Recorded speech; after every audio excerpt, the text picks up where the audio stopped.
Julian's laughter boomed from the study, shaking the very walls of the mansion I had paid for. He believed his signature on the divorce papers would leave me with $0 and a broken heart. Standing in the dark hallway, I listened to him toast his mistress, unaware of the file in my hands. He thought he was destroying a housewife, but he was actually signing his own financial execution. My name is Elena Vance, and I built the walls that were currently suffocating me. I stood motionless in the obsidian darkness of the second-floor corridor of Stonehaven, the sprawling New York estate that my designs had paid for. The heavy leather portfolio containing the Hudson Project pressed against my chest like a shield, but it offered no protection against the voices drifting from the study. The oak doors were cracked open just enough to let a slice of golden light cut through the shadows. It carried the scent of expensive cigars and the sound of a laugh I used to adore. Julian was laughing. It was a rich, baritone sound that used to make me feel safe, but tonight it sounded like a guillotine blade dropping. She has no idea. Marcus? Not a single clue, Julian said, the ice in his glass clinking as he swirled his drink. I will have her sign the papers next week. We are doing a private arbitration. Are you sure she will agree to the terms Marcus asked? His voice was oily and sharp. He was Julian's personal shark, not our family lawyer. Oh, she will, Julian replied, his voice dripping with arrogance. Because if she refuses, the board receives the fabricated evidence of her embezzlement. I have been moving small amounts of cash under her login for 6 months. She will be terrified of prison. She will sign away her rights to avoid a scandal. She leaves with nothing. $0. A feminine giggle pierced the air. It was Sophia. My stomach churned. Poor Elena, Sophia cooed, though her tone held no pity. She is just so dull. Like a piece of obsolete machinery. It is time for a new face for Thorne and Vance. Julian. Someone who actually shines in the spotlight. Exactly. Julian agreed. You are the future. Sophia. Elena was just the foundation. And you know what they say about foundations. You bury them in dirt and forget about them. I felt the blood drain from my face. 15 years. I had given him 15 years of my life. I had built Thorne and Vance from a basement startup into a global empire while he merely shook hands and smiled for magazine covers. I was the one pulling all-nighters. I was the one correcting structural loads at 3 a.m. He was just the face. I was the brain, the heart, and the soul of that company. And he was going to bury me. My hand reached for the brass door handle. Rage, hot and blinding, surged through my veins. I wanted to storm in there. I wanted to throw the Hudson Project files in his face and scream until my throat bled. But then Marcus spoke again, lowering his voice to a conspiratorial whisper. And the assets, is Project Phoenix ready? I froze. My hand hovered inches from the cold metal. It is done, Julian said, and I could hear the smirk in his voice. By the time we sit down for arbitration, every patent, every blueprint, and every copyright will belong to the shell company in Nevada. Thorne and Vance will be a hollow shell. Even if she fights for half, she gets half of nothing. The rage inside me did not disappear, but it transmuted. It cooled rapidly, turning from fire into something solid, heavy, and incredibly cold. The pain of betrayal vanished, replaced by a terrifying clarity. The man I loved was dead. The creature in that room was a parasite. And you do not argue with a parasite. You exterminate it. I lowered my hand. I took a slow breath, ensuring I made no sound. I turned on my heel, my movements precise and silent on the plush carpet. I did not go to our bedroom to pack. I did not go to the bathroom to weep. I walked straight to my private office at the end of the hall. I locked the door and sat at my desk. My hands were steady as I woke my computer. I needed to secure my leverage. I reached for my external hard drive to begin a covert backup. But as the screen flickered to life, I noticed a tiny anomaly in the task manager. It was a background process named SysWatcher. To the untrained eye, it looked like a system driver. But I wrote the code for our company infrastructure. I knew exactly what it was. He installed a keylogger. I whispered to the empty room, my voice flat. He has been watching everything. He had been planning this for a long time. Every email I sent, every password I typed, he had seen it all. He thought he had me cornered. He thought I was the clueless wife in the tower. I looked at my reflection in the darkened window pane. The woman staring back looked pale. She looked like a victim. I stared into her eyes until the fear receded, replaced by a glint of steel. Elena Vance, the devoted wife, is dead, I murmured, watching my own lips move in the glass. Rest in peace, darling. I turned back to the keyboard, my fingers hovering over the keys. The wife was gone. The architect remained. And I was about to design the most complex demolition of my career. I left Stonehaven before the sun had fully risen, driving my old sedan instead of the company car to avoid the GPS tracker. My destination was a nondescript brick building in Brooklyn, the office of Silas Wolfe. He was not the kind of lawyer you hired for an amicable separation. You hired Silas when you wanted to leave your spouse with nothing but the clothes on their back and a mountain of legal fees. I sat across from him, laying out the schematics of what I called Project Phoenix. Silas listened, his fingers tapping a rhythmic beat on his mahogany desk. Julian is arrogant, I said, my voice steady. But arrogance is not evidence, Elena. If he has moved the intellectual property to a shell company, we need to prove the money trail. We need to prove intent to defraud. Without a smoking gun, it is just his word against yours in a private arbitration. I opened my laptop and spun it around to face him. Julian thinks of me as just a creative Silas. He thinks I draw pretty lines on paper. He forgets that when we started, we could not afford IT support. I built the internal management system. I wrote the code. I tapped a few keys, bringing up a command terminal that looked like gibberish to the uninitiated. He has administrator access, yes, but I have a developer backdoor that does not show up on the activity logs. Silas raised an eyebrow, a small smile playing on his lips. Show me. I began the digital dissection. It took me less than 10 minutes to bypass the firewalls Julian had paid thousands to install. I filtered the financial database, looking for anomalies. I ignored the large, obvious accounts and focused on the operational expenses. There it was, a series of monthly payments labeled as consulting fees sent to a generic entity called JS Holdings. JS. Silas muttered. Julian and Sophia? How original. Look at the source of the funds, I pointed out, tracing the digital thread back to its origin. These aren't coming from the company profits. They are coming directly from the Capital Holding account.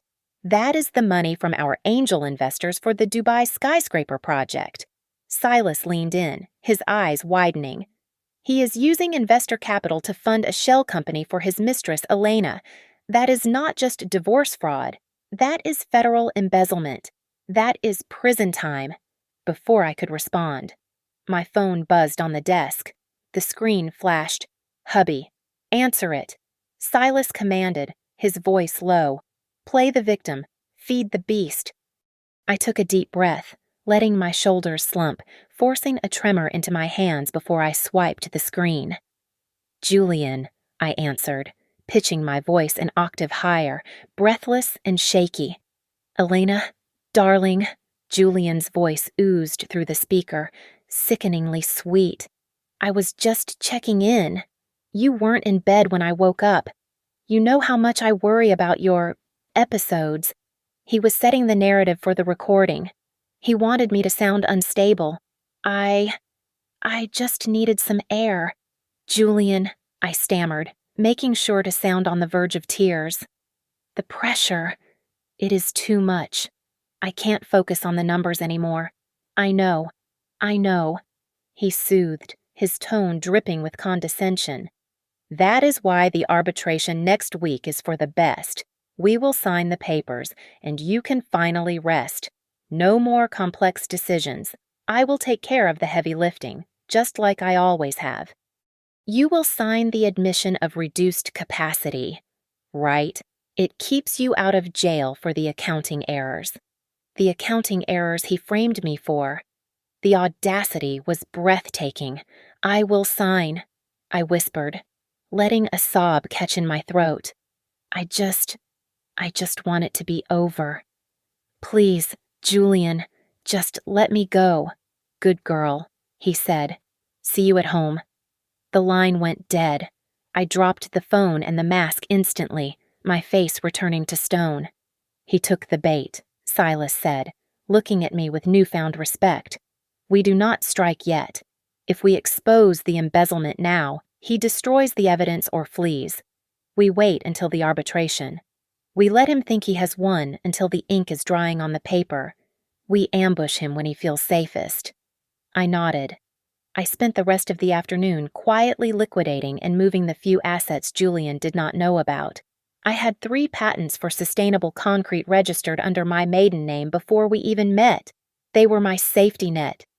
I transferred ownership to a trust in my sister's name, ensuring Julian's lawyers could not touch them.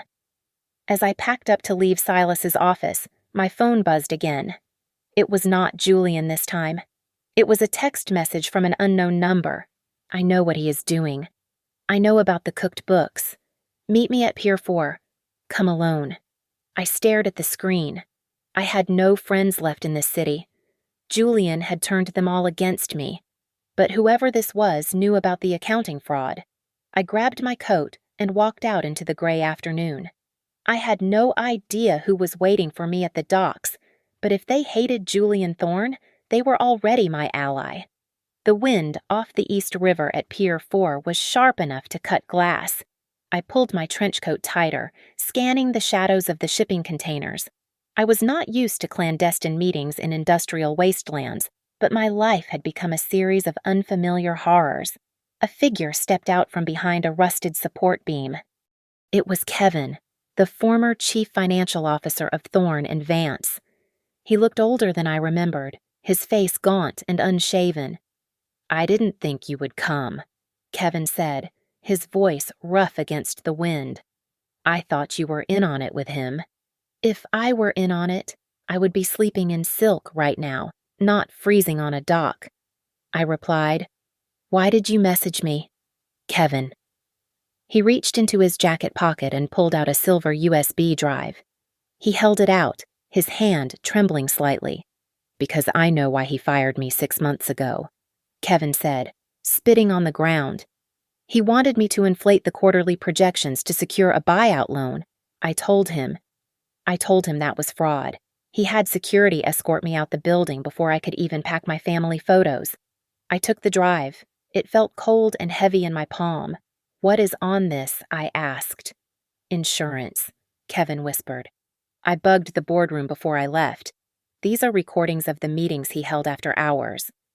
The strategy sessions he kept off the official calendar. I rushed back to my car and plugged the drive into my laptop. The first file was dated 2 weeks ago. I pressed play. Julian's voice filled the small cabin of my sedan. As soon as she signs the papers, we trigger the sale to Omnicorp, Julian said on the recording. They don't want the staff. They just want the client list and the brand. We will liquidate the workforce. 300 employees gone by Monday morning. It will be a bloodbath, but we will walk away with $50 million each. A cold fury settled in my chest. It was different from the heartbreak of infidelity. This was an assault on my family. I had hired those engineers. I had mentored those junior architects. I knew their spouses' names and which ones had kids starting college. Julian was not just stealing my money. He was burning down the livelihood of 300 people to buy a golden parachute. He is going to destroy everything, I said, looking at Kevin through the open window. We have to stop him. We can't just stop him, Kevin said, a dark look crossing his eyes. We have to bury him. Together. We drafted what we called the Ghost Report.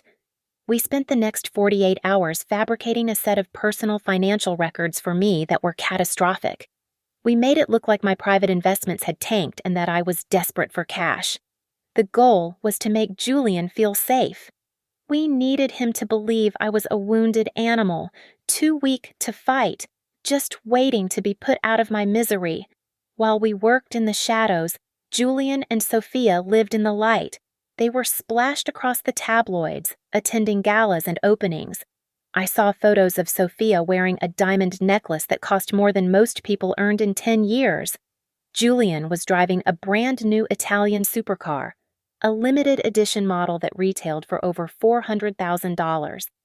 I checked the company credit card statements through my backdoor access.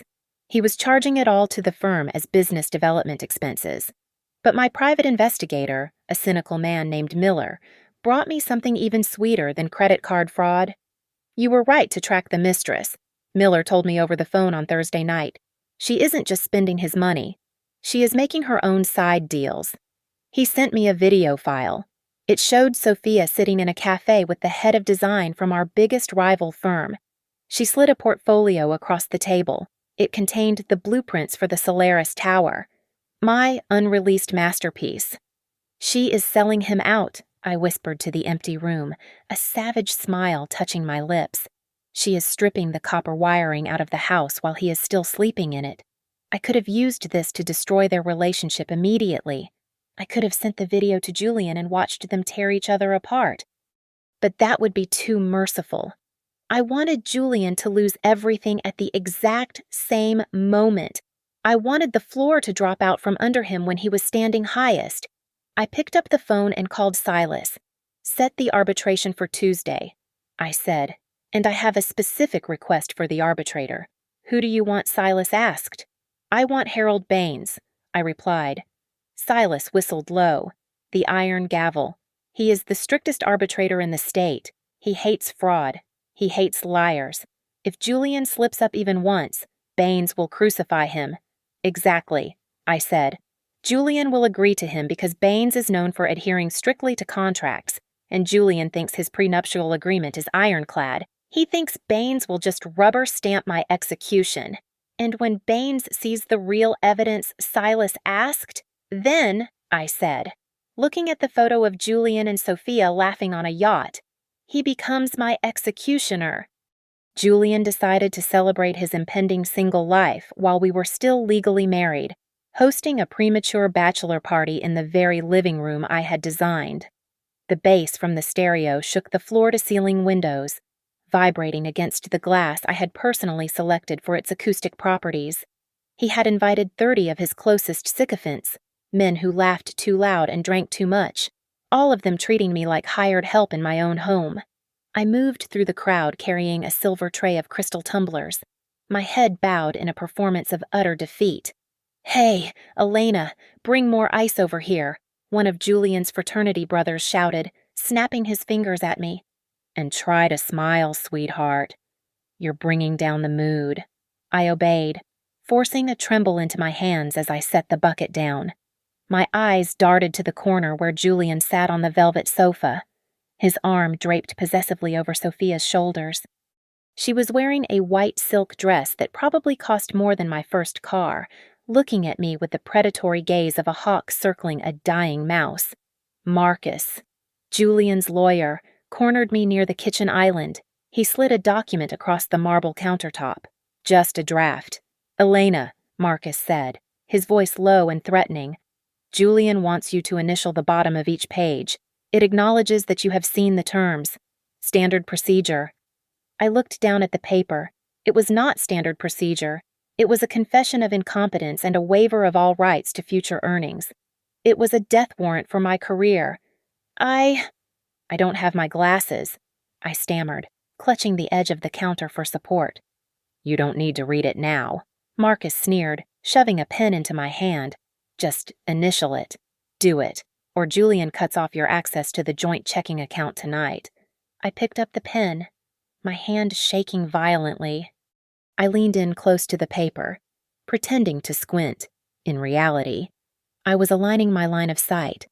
The contact lenses I wore were military-grade prototypes I had sourced through a connection in defense contracting years ago for sight inspections. They were currently recording every word on the page in high-definition resolution. I blinked twice to capture the image of the clause demanding I admit to mental instability. Is that really necessary? I whispered, playing for time. Sign it, Marcus hissed. Across the room, Sophia stood up. She had been watching me closely, and her eyes narrowed. She marched over, her heels clicking aggressively on the hardwood. "What is she doing?" Sophia demanded. "Why is she staring at the paper like that? Give me your phone, Elena." My heart hammered against my ribs. If she found the encryption app on my phone, everything would be over. I am just reading," I said, clutching my apron. "You are up to something."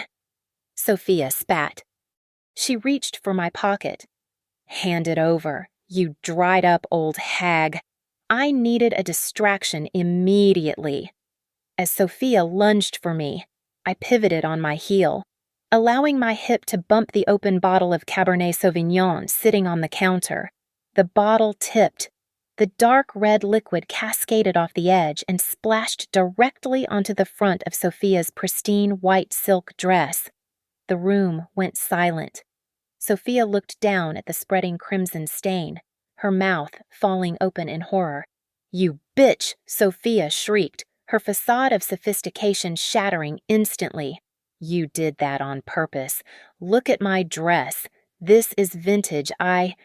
I am so sorry," I cried out, grabbing a napkin and making it worse by smearing the wine. "I am so clumsy. Please, let me help. Get away from me," she screamed, shoving me backward. Julian appeared instantly, his face flushed with whiskey and rage. He saw his weeping mistress and his cowering wife, and he made his choice. "What is wrong with you?" Julian roared. He swung his hand back and slapped me across the face. The force of the blow knocked me to the floor. The room gasped, but nobody moved to help. I lay on the cold floor, my cheek stinging, tasting blood in my mouth. But inside, I was cheering. The motion sensor on the security camera in the corner of the ceiling blinked once. I had reactivated the system remotely 3 hours ago. He had just assaulted me on camera in front of 30 witnesses. "Get out of my sight," Julian yelled, pointing to the door. "Get out of my house." I scrambled to my feet, holding my cheek, and ran from the room. But I did not run to the bedroom. I ran to the server closet in the basement. I locked the door behind me and sat at the terminal. My hands stopped shaking instantly. I typed in the command string I had memorized. "Execute Protocol Oblivion." A progress bar flashed across the screen. I was installing a logic bomb into the central design database. It was a dead man switch. The system would now require a specific alphanumeric code to be entered every 48 hours. If the code was not entered, the encryption algorithm would trigger, turning terabytes of architectural data into unreadable static. "Let's see you build a skyscraper with corrupt files." "Julian," I whispered. I confirmed the installation and wiped the local log. Then, I went upstairs, grabbed a single small suitcase I had packed days ago, and walked out the front door. I passed Julian on the porch. He was smoking a cigarette, looking at me with disgust. Finally giving up, he sneered. I can't take it anymore." "Julian," I said, looking at the ground. "You win. I'm leaving. Don't expect a dime." He called after me as I walked down the driveway. I didn't look back. I walked into the cool night air, leaving the noise of the party behind. He thought I was walking away defeated. He had no idea that I had just lit the fuse on a bomb that would blow his entire world apart in exactly 2 days. The countdown to the arbitration ticked away like a time bomb, with only 2 days remaining. Julian decided to scorch the earth before I even stepped into the courtroom. He went to the press. The morning headlines were brutal. One tabloid featured a blurry photo of me looking tired from a late night at the office 3 years ago. Plastered under the headline, Architect of Chaos, Elena Vance's Descent into Madness and Addiction, according to the article, which quoted an anonymous source that sounded suspiciously like Marcus. I was suffering from a nervous breakdown and popping painkillers like candy. The stock market reacted instantly. Thorne and Vance shares wobbled, dropping 4% by noon. Investors were panicking. Julian immediately went on a financial news network to calm the waters. I watched him on the television in Silas's cramped office. He held Sophia's hand, looking into the camera with that practiced, charming smile. "It is a tragedy," Julian told the interviewer, his voice dripping with fake sympathy. "But the company is stronger than one person. Sophia and I are ushering in a new era, a golden age for Thorne and Vance." I turned off the television. I did not cry. I did not throw things. I sat at the wobbly desk in that dimly lit office and continued highlighting rows on the spreadsheet. "Let him talk," I said, my voice devoid of emotion. "Every lie he tells is just another nail in his coffin." Kevin burst through the door, looking breathless but triumphant. "I got them," Kevin said, slamming a folder down. "Two members of the board, Johnson and Miller. They are terrified of being implicated in a fraud case. I told them if they show up as neutral witnesses, you might spare them when the dust settles." "Good," I replied. "We need eyes in that room. Julian thinks this is a private execution. I want an audience." I turned back to the documents. The level of disrespect in Julian's valuation of the company was staggering. He had valued Thorne and Vance at $50 million. It was an insult. The intellectual property alone was worth $500 million. He was trying to lowball me so hard that I would walk away with barely enough to rent an apartment in Queens. "Look at this," I said to Silas, pointing at the page. "He valued the Singapore project at $0. He claims it is a liability. But I know for a fact the advance payment cleared yesterday." Silas was about to answer when his desk phone rang. He glanced at the caller ID and held up a finger. It was Marcus. Silas hit the speaker button. "Silas, old friend." Marcus's voice slithered out. "Look, we know you are working on a contingency fee. Why gamble on a losing horse? Julian is willing to cut you a personal check for $200,000 if you convince her to sign without a fuss. We can call it a consulting fee." Silas looked at me and winked. "Is that a formal offer?" Marcus Silas asked, leaning into the microphone. "Let's call it a gentleman's agreement," Marcus replied. Silas ended the call. "I hope the recording quality on that was good," Silas said, grinning, attempting to bribe opposing counsel. "That is an immediate disbarment. We had the ammunition. Now I needed to weaken the enemy's morale." I opened my laptop and logged into a burner email account I had created. I typed a short message to Sophia. Subject: he is playing you too. Body check the deed transfer for the Hamptons estate. He didn't put it in your name. Sophia. He transferred it to his mother this morning. You are just a placeholder. I hit send. 3 hours later, the audio bug I had planted in the master bedroom at Stonehaven picked up the screaming match. Sophia was shrieking about the house. Julian was yelling that she was being paranoid. The trust was fractured. He would walk into that arbitration room distracted, angry, and off balance. The night before the hearing, I did not sleep. I stood in front of the mirror in my hotel room. I had packed away my gray, sensible business suits. They belonged to the old Elena, for tomorrow. I chose a dress I had bought years ago but never had the courage to wear. It was red, a deep blood red that looked like an open wound and a warning sign all at once. It was sharp, tailored, and unapologetic. I sat on the edge of the bed as the clock struck 3 in the morning. I did not count sheep. I counted assets. I recited the tax codes. I visualized every column of the hidden ledger. You wanted a war. Julian. I whispered to the silence of the room. Tomorrow, I bring the apocalypse. The conference room on the 50th floor of the Thorne and Vance headquarters was designed to intimidate. It was a glass cage suspended in the sky. offering a panoramic view of Manhattan that usually made visitors feel small. I knew exactly how the light hit the mahogany table at 9 in the morning because I had designed the room to maximize the glare for whoever sat on the south side. Today, that was me. Julian and Sophia were already seated when I arrived. They looked less like defendants in a legal arbitration and more like royalty holding court. Julian wore a charcoal suit that I knew cost $6,000, and Sophia was draped in a silk blouse that screamed expensive negligence. They were chatting animatedly, pointedly ignoring the nervous junior associates who were arranging water bottles with trembling hands. The door opened, and the air in the room seemed to freeze. Judge Harold Baines walked in. He was a man of small stature but immense gravity, known in legal circles as the Iron Gavel. He did not smile. He did not shake hands. He simply walked to the head of the table and sat down, opening his briefcase with a snap that sounded like a gunshot. I entered last.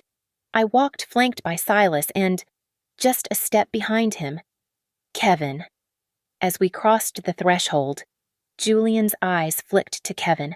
For a split second, the mask slipped, his jaw tightened, and a flicker of genuine alarm crossed his face.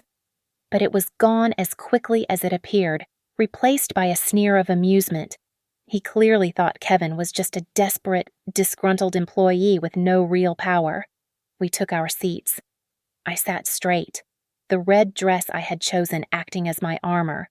Julian stood up to speak first. He buttoned his jacket with a flourish, assuming the benevolent tone he used for shareholder meetings. "Your Honor," Julian began, his voice smooth as velvet. "We are here today not as adversaries, but as concerned family. My wife has been struggling for a long time. The pressure of the industry, combined with her personal fragility, has led us to this unfortunate point. I simply want to ensure she has the means to get the professional help she so clearly needs." He looked at me with eyes full of fake pity. It was a masterclass in gaslighting. Marcus, his lawyer, slid a thick document across the polished wood. "The agreement is generous, considering the circumstances," Marcus said, his voice dry. "Mrs. Vance will receive a monthly stipend of $5,000 for a period of 3 years. She will relinquish all equity in Thorne and Vance to avoid a public competency hearing. In exchange, Mr.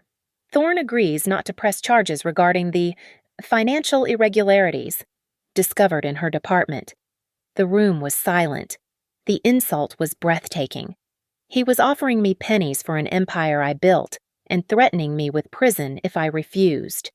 Julian laughed, a short, sharp bark of amusement. He pulled a gold fountain pen from his pocket, a gift I had given him for our 10th anniversary, and tossed it across the table. It slid across the mahogany and stopped inches from my hand. "Sign it, darling," Julian said, using the pet name he knew I used to love. "This is the final mercy I will ever show you. Take the money and go to a clinic.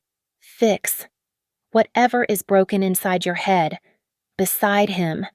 Sophia covered her mouth with a manicured hand, giggling. "Look at her," Sophia whispered loudly enough for me to hear. "She looks so tired. I guess age really does catch up with you when you don't have love." I looked at the pen. Then I looked at the document. Slowly, deliberately, I reached out and picked up the pen. The metal was cold against my skin. I raised my head and locked eyes with Julian. Just one question. "Julian," I said, my voice calm and steady. "Are you sure, absolutely sure, that this is a complete and total list of all the assets you wish to declare for this division?" Julian leaned back in his leather chair, crossing his arms. He looked at me like I was a child asking a stupid question. "Everything," Julian said, his voice booming with confidence. "Every dime, every brick, every share. Sign the damn paper. Elena, before I change my mind and leave you with zero." He threw his head back and laughed again, the sound echoing off the glass walls. filling the room with his arrogance. He thought he had won. He had no idea he had just spoken his own sentence. I held the gold fountain pen for a moment longer, feeling the weight of Julian's arrogance in the metal. Then, with a deliberate slowness that made the silence in the room scream, I placed the pen down on the mahogany table. I did not sign.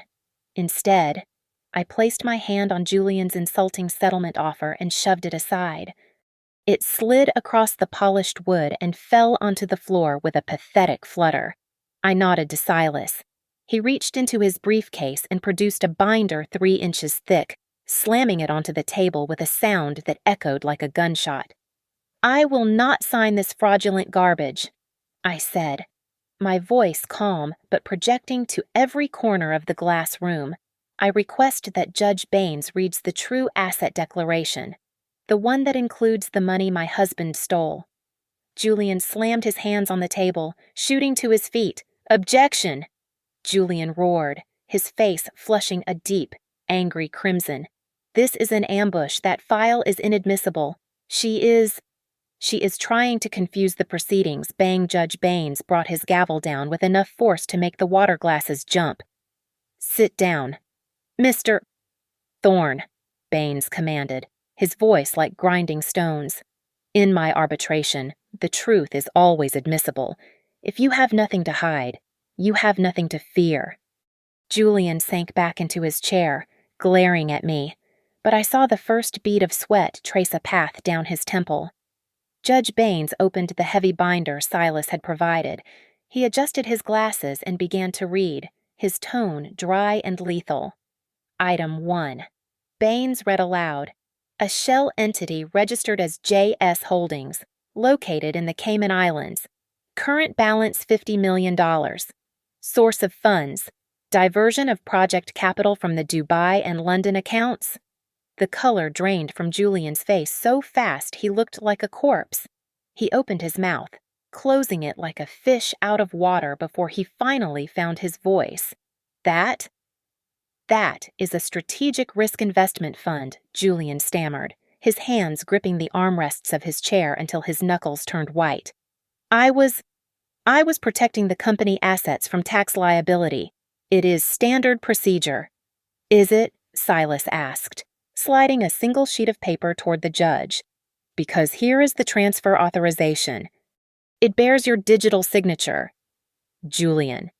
"And the beneficiary isn't the company. It is a joint account accessible only by you and Miss Sophia Miller." Julian froze. He looked at Silas, then at the paper, unable to form a word. Judge Baines ignored him and turned the page. Item 2. Baines continued, his voice relentless. "Intellectual property rights regarding the 15 core architectural designs currently held by Thorne and Vance. This includes the blueprints for the Hudson Project and the Solaris Tower. Those belong to the firm," Julian shouted, desperate to regain control. She signed her employment contract. "The firm owns everything." I leaned forward, locking eyes with him. "You have a short memory?" "Julian," I said softly, "do you remember the founding agreement, the one we signed 15 years ago when you had no money and I was the only one bringing in clients? Check the clause on intellectual property." I waited a beat, watching the realization dawn on him. "All patents and creative designs created by Elena Vance remain the sole property of Elena Vance until the company achieves a net profit of $100 million for 5 consecutive years." I quoted from memory. "We never hit that target because you kept spending the profits on cars and trips." "You don't own the designs. Julian, you own a hollow shell. Without my permission, you cannot build a doghouse, let alone a skyscraper." The room went deadly silent. Then, a shrill voice shattered the quiet. "What do you mean he doesn't own them?" Sophia screamed, jumping up from her chair. She turned on Julian, her eyes wide with panic and fury. "You told me. You swore you owned it all. You said we were going to be billionaires." "Sophia, please." "Sit down," Julian begged, reaching for her hand, but she slapped it away. "Wait," I said, raising a hand, "before you two break up." There is one more thing Julian needs to see. Kevin. Kevin stood up, a grim smile on his face. He pressed a button on a remote control, and the large presentation screen at the end of the room flickered to life. It was grainy surveillance footage, but the faces were unmistakable. It showed Sophia sitting in a dimly lit bistro, handing a thick envelope to a man I recognized as the CEO of our biggest competitor. "That is the Solaris blueprint," Kevin narrated, his voice cutting through the tension. "Recorded 3 days ago. Miss Miller received a wire transfer for $200,000 an hour later. She has been selling you out, Julian. She knew the ship was sinking, and she was stealing the lifeboats." Julian stared at the screen. He looked at the woman he had destroyed our marriage for, the woman he had embezzled $50 million to impress. She wasn't a prize. She was a traitor. "You," Julian whispered, his voice trembling with a mix of heartbreak and pure rage. "You." "You sold my designs." Sophia didn't deny it. She realized the game was up. She crossed her arms, her face twisting into a sneer that matched the ugliness of her soul. "I had to look out for myself, didn't I?" Sophia spat at him. "You were too busy underestimating your wife to notice I was bored." Julian looked from Sophia to me, his world fracturing into a million sharp pieces. He had lost his integrity, his fortune, and now he realized he was sleeping with a viper. And the judge hadn't even finished reading the list yet. I did not give him a second to process Sophia's treachery before I launched the next missile. I nodded to Silas, who turned the page in the binder with a sharp, deliberate motion. "We are not finished," I stated, my voice cutting through the chaotic murmurs of the room. "Judge Baines, please look at tab 4. Tax evasion." Judge Baines adjusted his spectacles, his eyes scanning the documents rapidly. His frown deepened until it etched deep lines into his forehead. "Mr. Thorne," Baines said, his voice dropping to a register that vibrated with authority. "This ledger indicates you have failed to declare income to the Internal Revenue Service for 3 consecutive years. You have been funneling pre-tax revenue into personal offshore accounts. This is not just a civil dispute. This is grounds for immediate federal indictment." Julian wiped a sheen of sweat from his upper lip. He looked around wildly, his eyes darting to the corners of the room as if looking for an exit. It was the accounting firm," Julian shouted, pointing a shaking finger at Kevin. "They are incompetent. I had no idea what they were doing with the books. I am a victim here." Kevin stood up slowly, holding a single piece of paper like a weapon. "Actually, Julian," Kevin said, his voice calm and clear. "Here is the email you sent me on November 4th at 2 in the morning. I quote, 'I don't care how you do it, just hide the income. If the IRS sees the real numbers, I can't buy the yacht. Do it, or you are fired.' End quote." Julian slumped back in his chair, his mouth opening and closing soundlessly. But the avalanche was only beginning. "Continue to the liabilities section." "Your Honor," I instructed. Baines turned the page. "It appears," the judge read, his tone incredulous, "that Mr. Thorne has taken out 3 high-interest loans from private lenders totaling $12 million. The collateral used for these loans is the majority stock of Thorne and Vance." Baines looked up over his glasses. "You leveraged stock you do not legally possess to fund a lifestyle you cannot afford," Baines stated. "That is bank fraud." Suddenly, the large monitor on the wall, which I had insisted be connected to a secure video link for our major investors, began to ping incessantly. Notifications flooded the screen in real time. "Sent from Anderson Capital. We are pulling our funding immediately." "Sent from the Sterling Group. This is a violation of our ethics clause. We demand an immediate audit." "Sent from Global Ventures. We are out." Julian watched the screen, his eyes widening in horror as the ticker of his destruction scrolled by. The millions of dollars he thought he controlled were evaporating into thin air before his eyes. Then, his personal cell phone on the table began to ring. He stared at the screen. It was his private banker. "Answer it." "Julian," I said softly. He didn't move, so the phone rang and rang until it went to voicemail. Then it rang again immediately. This time, the caller ID said Repo Services. "They are calling about the Ferrari," I said, checking my own watch, "and Stonehaven. Since you used the house as secondary collateral for the loans you just defaulted on, I imagine the locks are being changed right now." Julian looked like he was having a heart attack. He gripped his chest, his breath coming in short, shallow gasps. "My house." He wheezed. My company. You don't have a company," I said, standing up and walking to the edge of the table. I leaned in close, so only he could hear the ice in my voice. "Do you remember the server maintenance I did 2 days ago? I installed a logic bomb." Julian. At this very moment, every blueprint, every schematic, and every client file in the system has been encrypted. I am the only person on Earth with the decryption key. Without me, Thorne and Vance is just a pile of expensive scrap metal. The silence that followed was absolute. Julian looked at Sophia, who was busy deleting photos of him from her social media on her phone. He looked at Marcus, who was refusing to make eye contact. Finally, he looked at me. The arrogance was gone. The pride was gone. All that was left was a terrified, broken man. He slid out of his chair and fell to his knees on the plush carpet. He reached out, grabbing the hem of my red dress with trembling hands. "Elena, please." Julian sobbed, tears streaming down his face, ruining his expensive tan. "Baby, please don't do this. We have been together for 15 years. I am your husband. We were a team. You can't destroy me like this. I still love you." I looked down at him. I felt nothing. No pity, no love, no hate. Just the cold satisfaction of a job finished. "The marriage you are talking about," I said, my voice devoid of warmth. "It died the moment you laughed while signing those fake divorce papers. You killed it." "Julian, I am just burying the body." I pulled my dress from his grip and stepped back.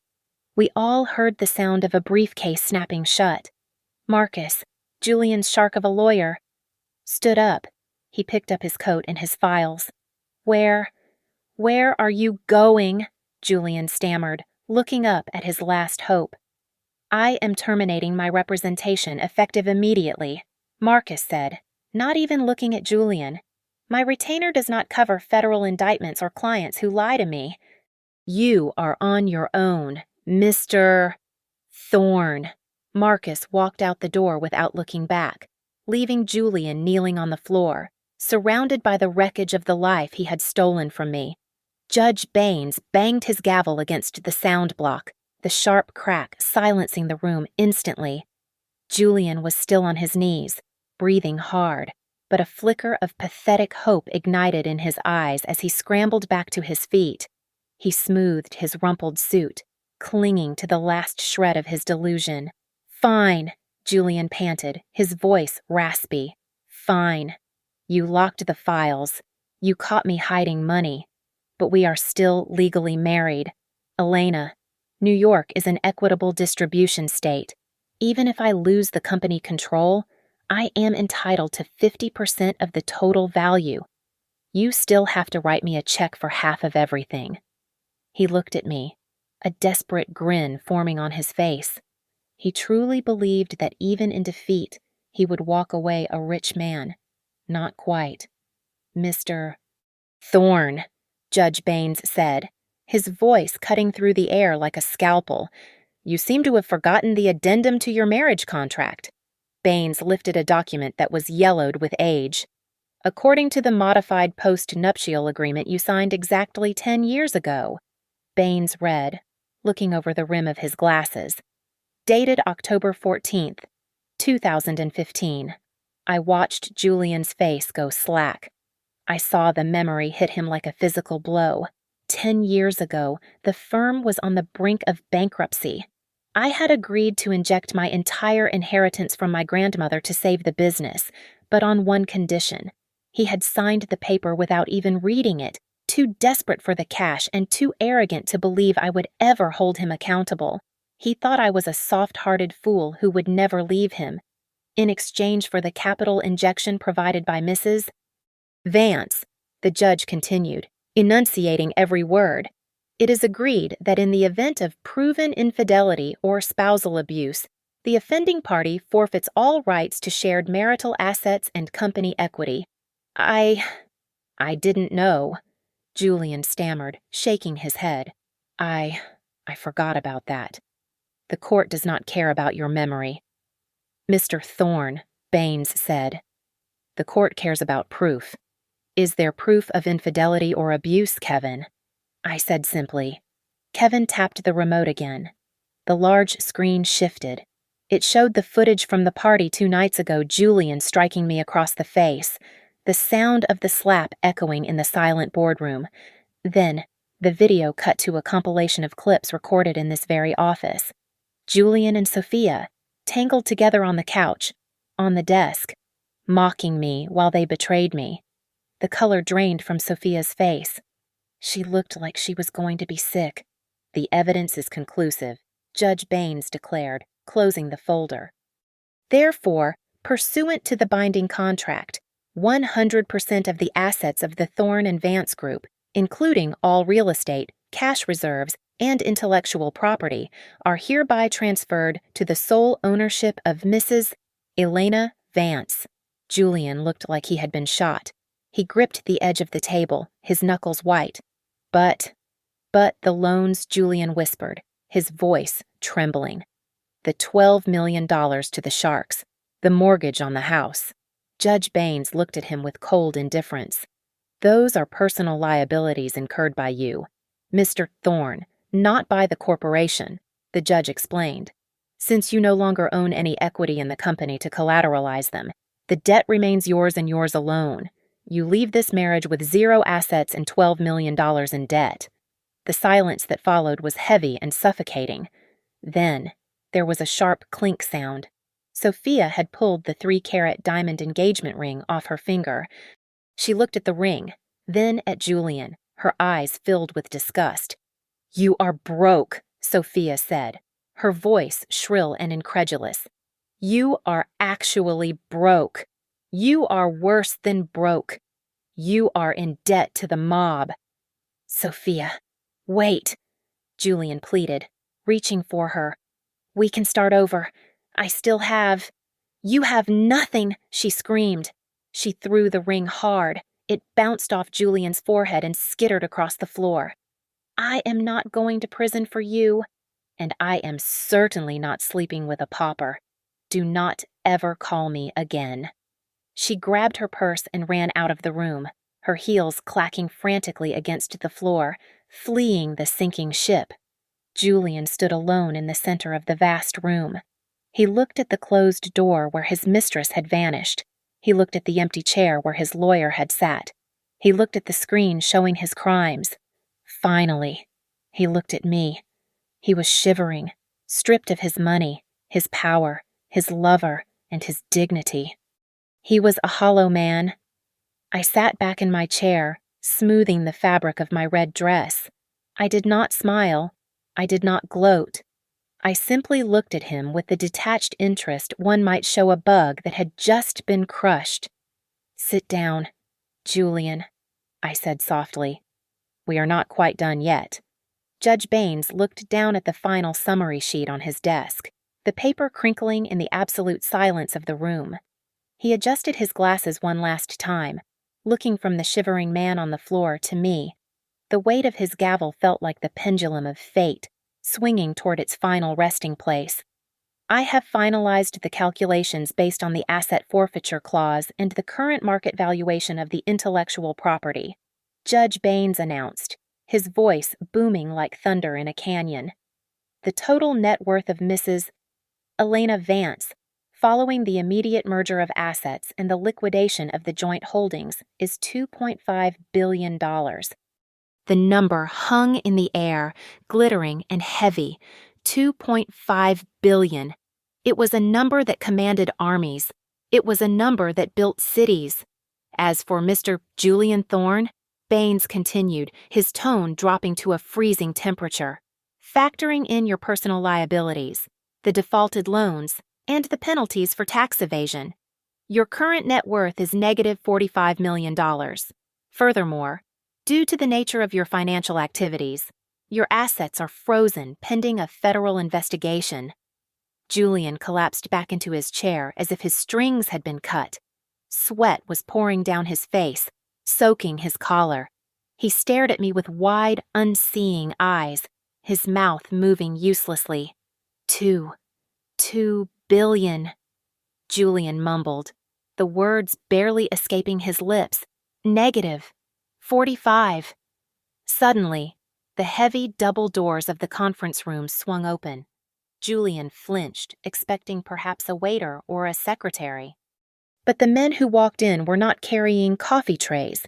They were wearing dark windbreakers with yellow bold lettering on the back. Silas had timed this perfectly.